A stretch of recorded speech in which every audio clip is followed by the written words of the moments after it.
Om Namah Shivaya. Welcome back to In the Khud. This is 31st July 2023, 7:05 p.m. And you're seeing the very familiar screen, a very familiar scene on your screen of the Elysia building. I've done so many videos on this channel, particularly documenting the process of making this. And I'm making a third animation for this. It's been a series, and that's nice coming across as in like a series of 3D videos that I've made. And every single time that I'm iterating on this particular project, I'm trying to make things better, and this is just perfect because in one go, and the way I'm working on this project is just one person studio, so there is no technical feedback or no technical help of any sort. It's all me who has to figure everything out. So it's great that every single iteration I'm able to change a few things here and there, and because also my knowledge for shaders and geometry nodes and everything is gradually but surely increasing over time. So every single project that I do, I'm learning new things and implementing those. So here the biggest thing that I'm doing is over here, if you see, let me make myself a little smaller. In my geometry nodes modifier, I had initially, the way that I'd made it, I wanted to be completely modular and have a lot of control over things. And it turns out that for the very first video where we were, bringing the floors up and it was twisting and everything, basically, if you want a recap of what was happening, we were animating this value, right? So it was coming up, and the animation for coming up was coming from here. Where is it? Pop floors. Yep. So if I take this down, and at the same time I twist it, you get that beautiful kind of feeling. For that, it made sense to have everything granular like this and modular. But for now, what I'm trying to do, I don't really need this level of modular control over things. What I'm trying to do now is, if I look at where my camera is, I am on the top view here. If I can find my camera, I'll just pick it on my outliner.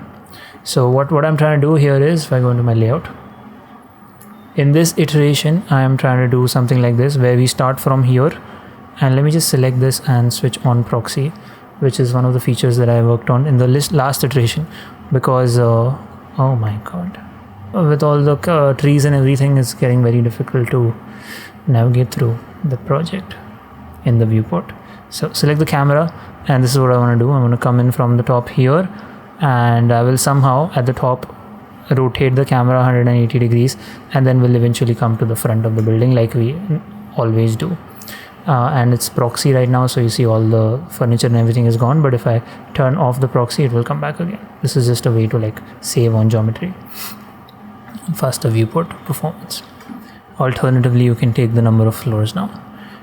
So to achieve this, the reference that I'm trying to work with here, if I can find my PureIF board, is something like this, where this is the back of the building. I'm not modeling this, I'm modeling the front of the building where the swimming pool is.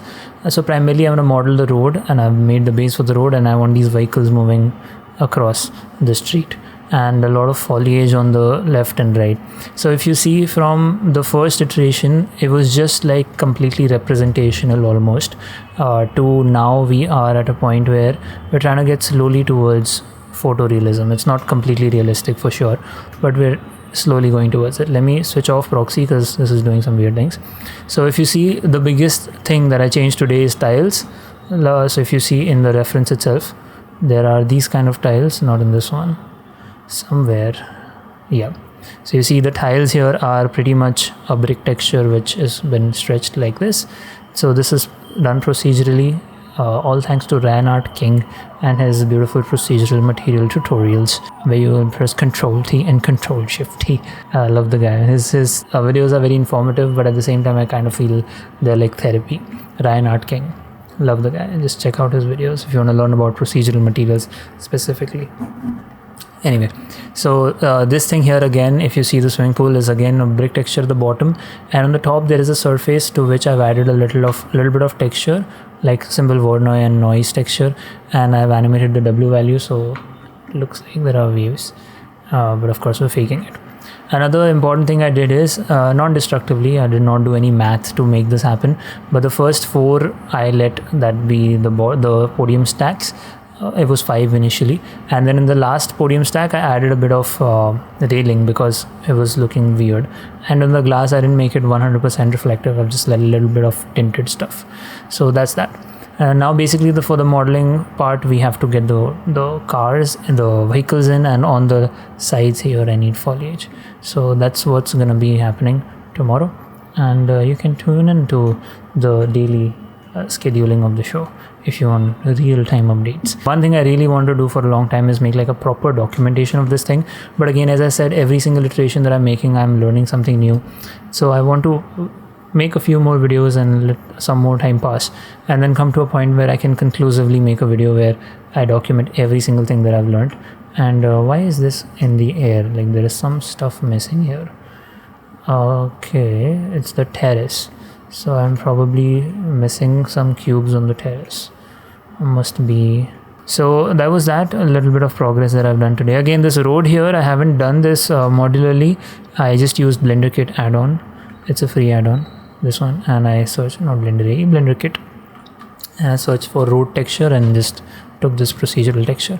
And this is again the same tree over here. The foliage I want to like change up a bit because it's looking a lot mechanical, almost same. That's it for this project. And what is the other thing that I want to document? So the weekend went primarily in optimizing the room to the point that at the back you would always see stack of pillows and my bed sheet, because this is the room that I converted into my bedroom at the end of the day, in the night, however. But I wasn't liking the fact that it was just there over there, so I made a lot of room to put it inside now. And the other thing that happened as a consequence of that is my main monitor just stopped working. Its display is blown out for some reason, so I'm using a spare monitor here for the second one, and now that monitor is sitting there. So that couch situation, I would ideally want it to be empty, just because there's no one going to come and sit here anyway, but it feels nice to have like an empty couch situation. That's what I did primarily. I woke up at 5 today and I figured out a lot of, I think a few episodes of show 1, and I also uploaded them. One is pending because of a query, and I am currently looking at my whiteboard because I shifted the thing at the top to over here because I was trying to get my, you obviously cannot see any of these, but it's okay. I'm trying to get my laptop, which I'm going to place underneath the camera right here. So that's like a support which was on top, and I've taken it out with the help of a carpenter, taken it out and put it here. And I have now access to my whiteboard, which takes me to the point that I really want to talk about, and that is boss fight. So another Clinton Jones Punisher 3D community challenge, and this time I am definitely going to do it. I missed out on Endless Engines, the last challenge that happened. I did moving meditations, but Endless Engines I missed out, and that was solely because I got lazy and I was like, okay, let it go. This time I have 4 weeks, I have 1 month, and I want to make sure that I do everything that is possible, like a lot of referencing, build my own characters, because this is a character centric challenge. The boss fight, there's a hero character and then the boss character.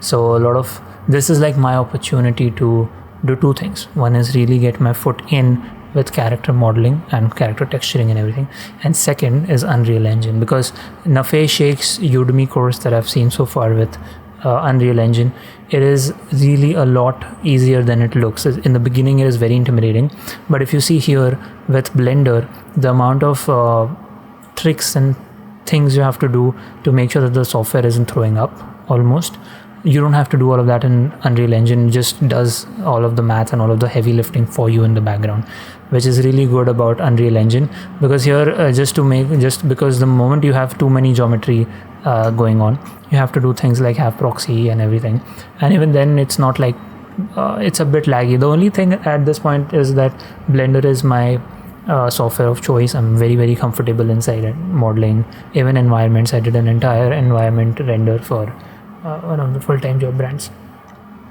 So with that said, I think I've pretty much covered everything. I'm going to keep this vlog updated on the boss fight situation. Today, first day, I was supposed to do referencing. I did not get the time to, because the entire day went in this, and in the morning I was doing dad's work. So I'll probably come back from the gym and try. I also wanted to make the CSV to text AE script, which would help me in making all those text, side-to-side text and video renders for the deforum renders. So that's also one thing on the chart, and it's good that I have a chart up in front of me now and I can like refer to it, which is nice. So that's it for today's documentation. Thank you so much. Thanks so much for being in the khud. I'll catch you tomorrow. Peace.